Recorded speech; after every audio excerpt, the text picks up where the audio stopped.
আজকে দুপুরের খাওয়া দাওয়াটা কিন্তু বেশ ভালো হয়েছিল।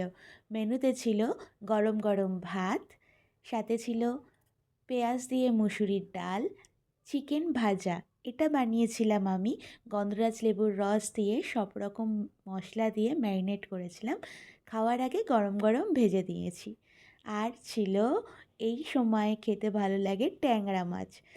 খুব ইচ্ছে করছিল ডিমওয়ালা ট্যাংরা খেতে, তাই বাবাকে বলেছিলাম, বাবা বাজার থেকে একটু বড় বড় ডিমওয়ালা ট্যাংরা আনবে।